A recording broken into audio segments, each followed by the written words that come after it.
Hello, જય માતાજી મિત્રો. ખેડૂત મિત્રો, આજે આપણે એક નવા ડેરી ફાર્મ આવી ગયા છે અને આ ડેરી ફાર્મને તમે એકવાર જોઈ શકો છો.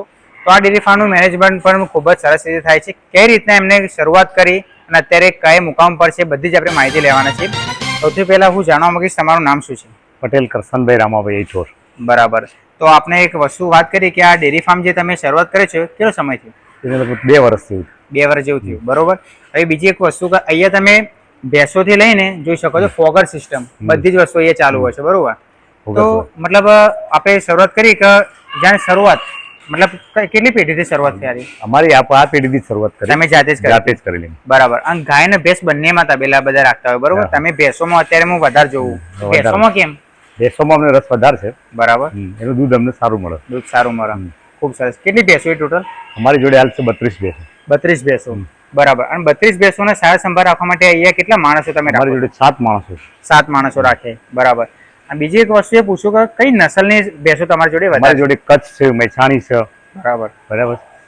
એ જાતની વધારે હોય છે. બરોબર. મહેસાણા પણ છે? મહેસાણી છે. મહેસાણી પણ. એક વાત કરીએ કે કોઈ પણ આપણે એક ભેંસની એવરેજ લઈને ચાલીએ કે આ ભેંસ છે તો કેટલું દૂધ આપતી હશે? એક ભેંસ 7 લીટર, 8 લીટર, 6 લીટર. બરાબર. દૂધ ક્યાં મોકલાવો આપણે? દૂધસાગર ડેરી. દૂધસાગર ડેરીમાં જ પહોંચાડવાનું. ઘણી વખત દૂધસાગર ડેરીમાં એવરેજ ફેટ ના કેટલું રહેતું હોય તમારું? અમારે 6 થી 7 નો એવરેજ રહે. 6 થી 7 ફેટ તમારો એવરેજ રહેતો હોય. બરાબર. દિવસનું કેટલું દૂધ થાય? દિવસનું અમારા બે ટાઈમનું થઈને અમારે થાય 225 લીટર. 225 લીટર. હવે એક વસ્તુ કહો કે આ તમે જે સ્ટ્રક્ચર બનાવ્યું છે એ અહીંયા કેટલા બાય કેટલા એરિયામાં સ્ટ્રક્ચર બનાવેલું અને વચ્ચે પણ થોડી ગેપ રાખેલી? 38 બાય 40 બાય 300 હશે લંબાઈ. બરાબર. તો જોઈ શકો છો ખેડૂત મિત્રો, અને લંબાઈ આ પ્રમાણે છે. અને બીજું કે જે આ કેટલો ટાઈમથી બને? નવું બને ને? નવું 2 વર્ષ. 2 વર્ષ છે. કેટલું કોસ્ટિંગ આવી હશે એમ? અમારે લગભગ 10 લાખ છે. બરાબર. આ ટોટલ આટલું બધા? 10 લાખ ટોટલ. પશુ અંગાથી? પશુ સાથે નહીં, પશુ સાથે તો અલગ થાય. બરાબર. પશુ સાથે લગભગ 80 લાખ રૂપિયા. 80 લાખ રૂપિયા. બરાબર. બીજી વસ્તુ કે અહીંયા ઘણી બધી તમે જોઈ શકો છો બોર્ડર બધું આવ્યું છે. બીજી વસ્તુ આને દિનચર્યા શું હોય? દિનચર્યામાં સવારે વહેલા 3 વાગે ભેંસ દોવા માટે. 3 વાગે બરાબર. એમને દોવા સમય ખોણ આપી દેવાનું. બરાબર. એમને 8 વાગે પછી એમને કોરો નાસ્તો આપી દેવાનો. એ 4 કોરી, 10 વાગે થોડી લીલી મળે અને વધના પાછો કોરો નાસ્તો મળે. બરાબર. બીજી વસ્તુ કે આપણે ઘાસચારામાં કઈ કઈ વસ્તુ તમે વધારે આપતા હોય? અમે લસકો આપીએ, પછી જે ઘાસમાં કયું કહેવાય આપણે બુલેટ ઘાસ? બુલેટ ઘાસ. બરાબર. એ બુલેટ ઘાસ આવે, લસકો આવે, નેપિયર ઘાસ જેને કહેવાય. ભાઈ બાજરી આવે. બરાબર. એ બધું આપતા બાજરી આવે. હવે તમે જયારે પેલા ફોગર કીટ નથી નાખી, અત્યારે જોઈ શકો છો ખેડૂત મિત્રો કે અહીંયા ફોગર કીટ પણ મારે છે. તો ફોગર કીટ નથી રાખીને અત્યારે નાખી છે, એમાં કેટલો ફરક દેખાય? ઘણો ફરક પડે. અમને લગભગ 20 લીટર દૂધનો ફરક પડે. એવું? અમારા જનો 20 લીટર દૂધનો ફરક પડે. બરાબર. તો જેટલે પશુને તમે ઠંડક આપો એટલું ઝડપી એમના દૂધના બધી રીતે સારું રહે. સારી રહે. બરોબર. આપણે આગળ જતા છીએ તો આપણે જે માણસો તમે કેટલા રાખી? 4 રાખીને માણસો?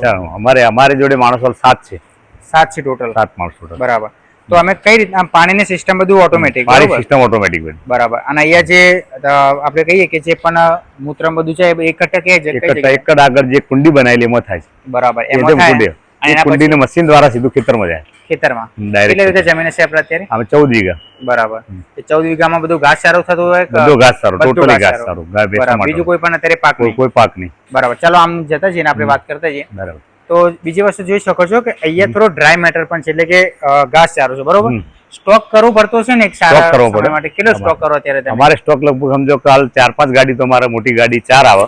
બરાબર. 4 મગફળીનો ને બધું ફૂતરી આવે, ઘઉંની મગફળીની. એટલે આ હાલ તો અત્યારે ઘઉંનું હુસેલ ને બધું ચણાની ફૂતરી આવે, ઘઉંની ફૂતરી આવે. તો એક કોઈ પણ ખેડૂતો કે કોઈ પણ કિસાન જાણવા માંગતો હોય કે સારામાં સારું તમને કયું લાગે કે કયું સારું? મતલબ ચણાની ફૂતરીમાં વધારે સારું છે. ચણાનું સારું રહે બધી રીતે? ચણાની પાચન બધી દૂધ માટે પણ વધારો એવું ચણા માટે. બરાબર. અને કેટલા પડારી અત્યારે શું ભાવ છે? અને ચણા જે એમને વજન ઉપર 10 રૂપિયા કિલો ઉપર આપે. વજન ઉપર ઘરે આવીને નાખી જાય? ઘરે આવીને નાખી. બરાબર. સાયલેજ યુઝ કરો તમે? સાયલેજ કરીએ. એવું જ કરીએ પણ એમાં કઈ રિઝલ્ટ જોઈ મળતું નથી. ના. બરાબર. સાયલેજ અમારો ફેલ ગયો. અમારો 10 કટ્ટો લાવ્યા હતા. હા. ફેલ ગયો. ભેંસ ખાતી નથી. ગાય ખાય. ભેંસ નહીં ઉપયોગ કરતી. ભેંસ માટે નહીં. ભેંસ માટે તો આપણે જે રેગ્યુલર રનિંગ આવે જ આવે. બરાબર. બીજી વસ્તુ કહીએ તમે ફોગરની સિસ્ટમ કેને નાખી હમણાં? લગભગ આ સાલ નવી નાખી. આ સાલ નવી નાખી. પેલી ગઈ સાલ ની હતી. પેલામાં જૂના વર્ષ એમાં ગઈ સાલ. એમાં ગઈ સાલ. એટલે આમાં જે નવું છે ઓટોમેટિક છે? ઓટોમેટિક. બરાબર. કેટલા સમય માટે ચાલુ થાય બંધ થાય? 1 મિનિટ માટે બંધ થાય, 1 મિનિટ માટે ચાલુ થાય. બરાબર. એટલે સવારે ચાલુ રાખો? સવારે નહીં, તો 12 વાગે ચાલુ થાય, શોધના 4 વાગે, 4:30, 5 વાગે બંધ કરી દેવાનું. બરાબર. હવે આપણે આગળ જતા જઈએ. આવું બીજી વસ્તુ કે અહીંયા હું ગાય પણ જોઉં છું થોડી, તો ગાયમાં પણ આગળ વિચાર ખરો તમારો? ગાયનો આગળ વિચાર ખરો. બરાબર. 10 ગાય બીજી લાવવાની ઈચ્છા. એટલે ગાય ને ભેંસ બંને રાખવાની. બરાબર. બીજું આગળ ધારો કે આપણે વાત કરીએ તો ખુલ્લો વાડો પણ ઘણા બધા લોકો કહેતા હોય કે ગાય તૈયારી છે જ અમારી. તૈયારી કઈ જગ્યાએ પાછળ જ્યાં બને ને એ ખુલ્લો વાડાની તૈયારી ચાલે. જો પથ્થર નહીં પડે ને હા ત્યો પછી ઘાસ માટે મોટું આપણે છેડ બનાવવાનું, 40 બાય 40 નું, 20 ફૂટ ઊંચો. બરાબર. જે ગાડી અંદર આવે ઘાસ ની અંદર જતી રહે એની વ્યવસ્થા પણ બાકી. ગાય બેસો માટે ત્યાં તળાવ થાય, તળાવ બનાવવાનું, તળાવ બનાવી થી બેસો જોય નહીં પાછી રિટર્ન આવી જાય. બરાબર. અહીંયા પેલી જે જગ્યા ખાલી આગળ જાય. બરાબર. કેટલા વીઘામાં બધું એરિયા બધું કવર થયો છે? હાલ જે હાલ અમે બનાવ્યો તો લગભગ 2 વીઘામાં. 2 વીઘામાં. બરાબર. આગળનો પ્લાન હજી 1 વીઘાનો ખરો બગાડ. 1 વીઘાનો ખરો. 3 વીઘાનો પ્લાન કરવાનો. ચોક્કસ. હવે આપણે ટાર્ગેટ કેટલો છે? કેટલા પશુ રાખવાનો ટાર્ગેટ? અમારો 70 થી 80 નો ટાર્ગેટ છે. 70 થી 80 પશુ રાખવાનું. બરોબર. હવે આપણે આગળ જતા જઈએ બધી વાત કરતા જઈએ કે ગાયોમાં પણ તમે આ ગીર કહેવાય ને? ગીર કહેવાય. હા, તો ગીર ની વાછડી લાયેલો તમે? ગીર ના હું વાછડી પેલી મમ્મી રહી એની છે. એમની છે. એની મમ્મીને વેપાર વેચી મારી આ રહી છે. બરાબર. હાલ 3 ગાયો. ગાયોમાં કઈ સારી લાગે તમને, ગીર કે એચએફ? એચએફ કોમર્શિયલ આપણે ડેરીમાં ભરાવા માટે ખાવા માટે બેસ્ટ આવે. તો પશુપાલન કરતા હોય તો ગીર તો જરૂરી છે. જરૂરી તો પેલા અમે ગીર અને એક મેડી ભેંસ. બરાબર. આ મેડી ભેંસ કહેવાય. મેડી ભેંસ કહેવાય. આ સુકનિયાળ માનવામાં આવે. શું કહેવાય? આને સુકનિયાળ માનવામાં આવે. તો આના જે શિંગડા ખરા ને એ ખખડતા જોઈએ. ખખડતા? જો આ હાથ લગાવો ને એ ખખડતા જોઈએ. બરાબર. એ ખખડતા જોઈએ. મેડી એ સુકનિયાળ માં આવે. એનું દૂધ પણ સારું હોય, એનો વસ્તાર પણ સારો થાય. એવું? દૂધમાં રિઝલ્ટ બહુ ઊંચું હોય. આનું આ મેડી કહેવાય. એના ઓળખ તો છે શિંગડા બધી મેડી જે હલતા હોવો જોઈએ, ફિટ ના હોવો જોઈએ. ફિટ ના હોવો જોઈએ. બરાબર. બીજા જણા આપણે વાત કરી કે ઘણી વખત આપણે બહારથી પણ પશુ લાવતા હોય, બરોબર, તેમાં કઈ વસ્તુનું ખાસ ધ્યાન રાખવું જોઈએ કે આવી થોડી વસ્તુ તમે જુઓ તો એ પશુ સારું નીકળે? સારું એટલે સમજો કચ્છ બાજુની ભેંસ સારી રહે, એમાં દૂધ પણ સારું, લાંબા સમય સુધી દૂધ આલે. બરાબર. આપણી ભેંસ 6 મહિના આલે તો એ 8 મહિના સુધી દૂધ આપે. બરાબર. 8 મહિના સુધી દૂધ આપે. 8 મહિના. ઘણી ભેંસ વિવાહ ત્યાં સુધી દૂધ આપતી હોય. ઓહો. જે 9 મહિના સુધી દૂધ આપતી. અને આપણી મહેસાણી ભેંસ 6 મહિને દૂધ છોડી દે. અને હેરાનગતિ પણ અલગ થાય, વિવાહ પણ અલગ. કચ્છની રખડેલી ભેંસ કરીને એમાં દૂધ પણ સારું અને દેખાવ પણ એનું સારું. બરાબર. તો કચ્છની વાત કરીએ તો કચ્છમાંથી અત્યારે ભાવ પણ થોડો ટાઈટ છે. જેમ પશુઓનો આપણે જોવા કહીએ કે બહારથી લાવવાનું તો કેટલા ભાવમાં પણ પડતી હોય? આપણી મહેસાણી ભેંસ 1 લાખ રૂપિયા પડે તો 1.5 લાખ રૂપિયા. 1.5 લાખમાં પડે. પણ પૈસા વસૂલ થાય ખરા? હા, પૈસા વસૂલ થઈ જાય. પૈસા વસૂલ થાય પછી જે વસ્તાર થાય ને પાછળ એ પણ વ્યવસ્થિત થાય. એ ભેંસનો દેખાવ, તંદુરસ્તી બધી રીતે સારી હોય. બરાબર. અને જે પોષક તત્વોમાં જે કઈ હેલ્ધીનેસ જોઈએ ને સારી રહેશે તો એ કચ્છની એના શિંગડામાં દેખાવ હોય. હવે આને બની કહેવાય. જે 3.5 લાખની ભેંસ. 3.5 લાખની ભેંસ એટલી. કેમ એના એટલા બધા નાના? એ શોખનો વસ્તુ હોય, એનું દૂધ પણ સારું. એવું એક જાતનો શોખ છે, એ બની કહેવાય. બરાબર. બનીની ભેંસો અમુક 5-5 લાખમાં વેચાય. હા, એ વાત 7-7 લાખમાં વેપાર થાય એક ભેંસનો. એ શોખ ઉપર જાય માણસ. તો એટલે જોઈ શકો છો અહીંયા બંનેની પણ છે, મહેસાણી પણ છે, અલગ અલગ બધી પ્રકારની છે. તમને હું એક પ્રશ્ન પૂછું, આ વચ્ચે જે હરિયાણા છે, આ બે રહી ને, એ હરિયાણા. બરાબર. અને આના વચ્ચે આગળની બે રહી ને હરિયાણા. એ બે હરિયાણા. એ હરિયાણા તેલે જ છે, જે વિવાની બાકી છે. બરાબર. એનું દૂધ 10 લીટર. 10 લીટર. તમને કોઈ અત્યારે કે નવી સરથી તબેલો આ તમે બધું કરી દીધું ખાલી એક જ ભેંસ ઉપર અથવા એક જાત ઉપર કે તો કઈ જાત તમે વધુ પસંદ કરો? અમે વધુ તો બંને કચ્છ બંનેની વધુ પસંદ કરે. અને આપણે ગાયમાં તો એચએફ ને? ગાયમાં એચએફ. બરાબર. આવું તમે જોઈ શકો છો ખેડૂત મિત્રો કે આ કઈ રીતના શું છે? મતલબ આ પાણીની જ વ્યવસ્થા. એટલે અહીંયા બહાર ભેંસ નવડાવી હોય, આ ધોવું હોય, ખાણમાં કદાચ જરૂર તો પાઇપ લગાવીને ઉપયોગ કરી શકે. બરાબર. અને અહીંયા પાણીની બધી ઓટોમેટિક સિસ્ટમ. તો આટલા પશુઓને સાધવા માટે પાણી પણ ખૂબ જ અનિવાર્ય છે. પાણીનાથી દૂધનો ઘણો ફાયદો પડે. બરાબર. પાણીના કારણે તત્કાલ બજારમાં જેટલું જોઈતું પાણી મળે એ દૂધમાં ફરક મળે. બરાબર. કેટલા લીટરનું પાણી ટાંકું છે? શું છે અમારી જોડે? મોટી ટાંકી ઉપર પાણીની ટાંકી ડાયરેક્ટ ટાંકી લગભગ આમ તો લગભગ 20,000 લીટરની ટાંકી ઉપર. એની માટે પાછું અલગ બીજી 1,000 લીટરની અલગ મૂકીએ કે ઠંડુ થાય પાણી. અમારે પેલું ગરમ પાણી આવે, આ ઠંડુ પાણી આવે. એવું? એનો ફરક રાખ્યો. ગરમ પાણી પીવે એટલે ભેંસ તો શેરવાનું થાય. એના માટે ઠંડુ પાણી કરીને ભેંસ ના પડે. બરાબર. ગરમ પાણી ભેંસ પીએ ના કે બપોર. અને જે પણ પોગર પણ છે ને પણ ઠંડક ફૂલ, એકદમ ઠંડક ફૂલ. બરાબર. બીજા અહીંયા તમે એક બાજુ આ ટાઈપના મતલબ જે મેટલ કહેવાય ને એના પતરા છે, બરોબર? પેલી જગ્યાએ સિમેન્ટના. કેમ એવું અલગ અલગ? પેલા સિમેન્ટનો ટ્રાય કર્યો પણ વાંદરા ને જાનવરનો ડર રહે. બરાબર. ત્યાં તૂટવાનો ભય રહે. મહિનામાં એકાદ પત્તું તૂટવામાં તૂટવાનો ભય ઓછો રહે. બરાબર. અને ફોગરના લીધે ઠંડક રહે. ગરમીનું ચાલે? ગરમીનું ફોગરના લીધે રહે. વગર ના હોય તો થોડી ગરમી વધારે મળે. થોડી ગરમી વધારે પડે. બરોબર, ખૂબ સરસ કહેવાય. હવે આગળ આપણે જોતા જઈએ કે બધી અલગ અલગ જાતની છે. તો તમે જ્યારે પશુ લાવતા હોય, ધારો કે આપણે બહારથી પણ લાવવી પડતી હોય, તો કઈ જાતની લાવવી પડે? મતલબ પહેલે જ લાવવી પડે, બીજા જ? એમાં શું કે પહેલા જ બીજા જ ચાલે, બીજા જ. પછી આગળ લે થોડું નુકસાન મળી જાય. ભાઈ ઉંમર લાગે, ઘરડી દેખાય, દેખાવ સારો ના લાગે, બરાબર. દૂધમાં થોડી પાછી પડે. અત્યારે જે માર્કેટ પ્રમાણે કેટલા પૈસા આપવા બની જાય? ધારો કે સારી બ્રાન્ડ કહીએ આપણે પશુની, તો કેટલા રેન્જમાં સારું રહે? મતલબ દૂધ પ્રમાણે 2 લાખથી લગભગ 1.5 લાખથી 2 લાખના. 1.5 લાખથી 2 લાખમાં કેટલું લીટર દૂધ હોવું જોઈએ એનું? કમસે કમ 8 લીટર તો હોવું જોઈએ. 8 લીટર તો હોવું એક જોઈએ. ટાઈમનું 8 લીટર લે. આખા દિવસ પોસાય એમ ને? 16 લીટર હોવું જોઈએ. બરાબર. 16 લીટર ફેટ હાથે હોવું જોઈએ. ઘણી વખત દૂધ વધુ હાલતી ફેટ ના આવતો હોય. બરાબર. 20 લીટર દૂધ હાલે પણ ફેટ જ ના આવે, શું કોમ તો કોઈ નહીં, આપણે ગાયના ભાવ જાય. જે ડેરીમાં આપણે દૂધ ભરાવતા એના માટે તો ફેટ જ ખૂબ જ જરૂરી છે. બીજી વસ્તુ કે અત્યારે એ પણ જાણવું છે કે સાગરદાનમાં દૂધ સાગર ડેરીમાં જે ભાવ વધી ગયો છે, બરોબર? તમને ખબર હશે સાગરદાનનો પણ 200 રૂપિયા ભાવ વધ્યો ને, અને થોડું દૂધમાં પણ વધ્યો. એનાથી ખેડૂતમાં માજી અસર થાય? થાય. હાલ ખેડૂત દૂધમાં બિલકુલ પોસાતું નથી ડેરી ભાવમાં, પણ જો બહાર ખુલ્લો વેપાર કરે તો એને કંઈક ના કંઈક બચત થાય. બાકી ડેરી વેપારમાં કોઈ પણ જાતની બચત થતી નહીં. જાનવર ખાય ને અમે હાથે થોડું દૂધ ખાઈએ. બરાબર. જો ખેડૂત પોતાનું દૂધ જાતે જ કંઈક બજારમાં પ્રોડક્ટ વેચે તો એને પોસાય. તો જ પોસાય. બજારમાં ખુલ્લું દૂધ 80 રૂપિયા વેચાય, તો ડેરી અમારું દૂધ 55 રૂપિયા ખરીદ કરતી હોય ફેટ ઉપર. 7 ફેટના ગુણ્યા કરો 55 રૂપિયા ભાવ આવતો હોય, તો 55 ને 80 માં કેટલો ફરક રહે? તમામ ખર્ચ અમારું નીકળી જાય 80 માં દૂધ જાય. સાચી વાત છે. બાકી તમે આ પ્રમાણે જોઈ શકો છો, અને બાજુમાં નેટ પણ મારેલી છે તડકાના કારણે, બરોબર ને? તો બીજી વસ્તુ કે આપણે જોતા છીએ કે ખાનદાનમાં કઈ રીતે તમે શું શું આપતા હો છો અત્યારે? શાક અમે દાણામાં અમે પાપડી આપીએ, મકાઈ પાપડી આપીએ છીએ. પછી એક શક્તિમાન મિક્સ મકાઈ પાપડી આવે એ આપીએ, એક કપાસ પાપડી આપીએ, અને છૂટું અમારું ખોણ જે ઘઉં બાજરી અંદર મિક્સ કરીએ. ઘઉં બાજરી મિક્સ કરો, બરાબર. અને ઘાસચારામાં તો આ બધું અલગ અલગ ઘાસ, લસકો આવે, પછી ઘાસ આવે, લસકા બાજરી આવે, બરાબર, અલગ અલગ આવે. ખૂબ સરસ કે. બાકી અહીંયા તમે જોઈ શકો છો કે પાણીની ફોગર કીટની સિસ્ટમ પણ લગાવેલી છે, જે અહીંયા છે. સાથે દેશી કોકરેજ ગાય પણ ઘર માટે. દેશી કોકરેજ ઘર માટે? એવું ઘર માટે સ્પેશિયલ એક ગાય છે. બરાબર. આ પરિવાર જ દૂધ ખાય.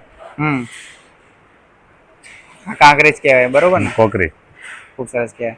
તો અત્યારે આનું પણ ચલન લોકો ઓછું કરી રહ્યા છે, પણ તમારે શું કહેવાનું, રાખવી જરૂરી છે? એક તો હા, એક તો જરૂરી રાખે. એક તબેલામાં એક ગાય માતા તો જોઈએ, તો તબેલો કરવો, બાકી કરવો નહીં. 100%. બાકી જોઈ શકો છો અહીંયા તમે નવી સગવડ થાય ખોણ માટેની. પેલી ખોણની ચોકડી હોય ને અહીંયા નવી સગવડ કરીએ, એટલે અલગ બનશે, પેલાનો ભાગ અલગ બનશે. બરાબર. આમાં શું હોય કે ખાંડા બધું ભેગું કરો, મિક્સ કરવાનું? મિક્સ કરો. આમાં ખાણમાં શું છે કે ઘરનું દાણું ઓછું નાખીને પાપડીને વધુ આપવાથી દૂધનું ઉત્પાદન સારું થાય. બરાબર. અને પેલામાં અમે જે થોડું સુટલું ઘઉંનું અને દેશી અંદર નાખીને થોડું ફોરું બનાવી, ભેંસ દૂધ ના આપતી હોય એના માટે 1 કિલો ખોણ અમે આપીએ. દૂધ ના આપવા સતોય, દૂધ ના આપવા સતોય, તો સતોય 1 કિલો દરેકને મળે. બરાબર. આ બીજી વસ્તુ પૂછવા માંગીશ કે પશુઓ જ્યારે આપણે ખવડાવતો ને તો કેટલા પ્રમાણે કેટલું ખોણ આપવું જોઈએ એમ? જો દૂધ ઉપર આધાર રહે. દૂધ સારું 8 લીટર તો કમસે કમ 3 થી 4 કિલો ખોણ તો મળવું જોઈએ, આપવું જોઈએ. દૂધ ઓછું જેમ જેમ થાય કિલો ખોણ ઘટાડી જવાનું. બરાબર. જીરો દૂધ ના આપીને ખોણ ના આપો તો ચાલે, લીલું ઘાસ સારું મળે તો ચાલે. બરાબર. પછી દિનચર્યામાં વાત કરીએ કે સવારે કેટલા ટાઈમમાં ચાર નાખી દો, પછી એને અડવાનું એવું કેવું કઈ ખરું? સવારે જે ખોણ આપી દેવામાં આવ્યું એના પછી ખોણનો પ્રોગ્રામ સાંજનો બધું સફાઈ થઈ જાય, એના પછી કોરો ચારો હાજરમાં મળે, એ કોરી ચાર મળે. કોરી ચાર પછી 10 વાગે લીલી ચાર આવે. 10 વાગ્યા પછી જમે હવે કોઈ વસ્તુ આપવામાં આવતી નહીં. 4 વાગે સીધી એને ફરી પાછો સૂકો ચારો મળે અને ખોણ મળે. દિનચર્યા. બરાબર. તો આ દિનચર્યા જે બધા પશુપાલન સાચવી રહે છે. બીજી વસ્તુ કે અહીંયા જે નાના નાના વાછરડા બધું હોય છે, પાડીઓ ને બધું, તેને શું તમે બ્રીડિંગ કરો કે પછી કઈ રીતના? બ્રીડિંગ કરીએ ને, બ્રીડિંગ કરીએ, એને ઉછેર કરીએ. બરાબર. પછી સારા પણ ડોઝ આવે છે, ધારો કે મુર્રા ને એવા બધા અલગ અલગ ટેસ્ટ કરીએ બધા. બરાબર. કોઈ સારું લાગ્યું તમને અત્યારે? સારું લાગ્યું એમ તો મુર્રા બેસ્ટમાં સારું રહે. મુર્રા બેસ્ટમાં સારું રહે. બરાબર. હવે આપણે આગળ જતા જઈએ. આ જે તમારો એરિયા છે એ થોડું આ જૂનો એરિયા કહેવાય, બરાબર ને? જૂનો. બરાબર. ને પેલું નવું થોડું બનાવ્યું. તો આ ક્યારનું હતું પેલા? આ પેલા 2 વર્ષ 2.5 વર્ષ પહેલા નું હતું. આ તૈયાર કર્યા પછી 9 વર્ષમાં ગઈ સાલ કરી. પેલા થોડું નવું તમે ઇમ્પ્રુવમેન્ટ, નવું પાણીની વ્યવસ્થા કરી. પાણીની વ્યવસ્થા હવે કરવાની છે, પણ કરવાની. પાણીની 24 કલાક જરૂરી છે પશુને? જરૂરી, 24 કલાક જરૂરી છે. તમે હાજર હોય ના હોય, એની ઈચ્છા રાત્રે તરસ લાગી પાણી પીકોના જોડે માગે, એની ઈચ્છા ઉભી પી લે, એમાં દૂધનું ઉત્પાદન સારું થાય. ધારો કે તમે આ બનાવી દો ને આટલો ભાગ, આ જે એરિયા આપણે કહીએ, એનામાં ને પેલામાં તમને શું ઇમ્પ્રુવમેન્ટ કરી થોડી બતાવો ને. ધારો કે પેલા પાણીની સગવડ તો 100%, પાણી તમે ઉમેરી દીધું, બીજું શું ઉમેર્યું તમે અહીંયા? પાણીની અંદર વ્યવસ્થા જે બીજી એકલો પાણીનો ઉમેરો કર્યો, પાણીનો ઉમેરો કર્યો, જગ્યાનો એક ટાઈપનો, ધારો કે જગ્યાનો સુધારો, ગેલેરી બનાવી તમે, ગેલેરી ટ્રેક્ટર વચ્ચે જઈ શકે, ટ્રેક્ટર વચ્ચે જઈ શકે એટલે તારો નાખતું જઈ શકે. અને આ જયારે પણ તોડવાનો આ રીતે બનાવવાનું, પછી ટ્રેક્ટર સીધું દાખલ થઈને થાય. હા, એટલે ઓછા માણસોથી કામ વધુ થાય, બે બાજુ ટ્રેક્ટર ફરી જાય. બરાબર.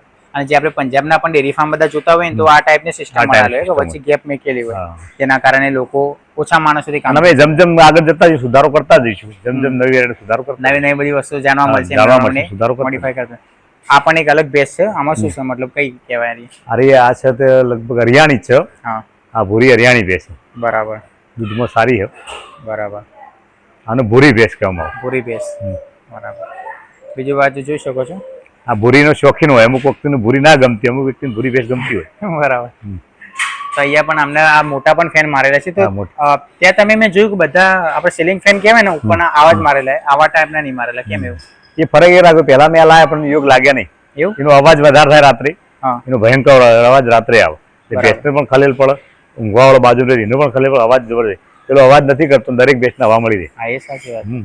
અને આમ કોસ્ટિંગમાં કેવી રહે? કોસ્ટિંગમાં આ મોંઘો પડે. આ મોંઘો પડે. આ કારણ કે 1 HP ની આખી મોટર આવે. બરાબર. એના કરતી પેલો તો અલગ અલગ ચાલી રહે, અવાજ પણ ઓછો, અને દરેક પશુ મળે. આ તો જેના ભાગમાં આવે ના એનું રહ્યું. સાચી વાત છે. બરાબર.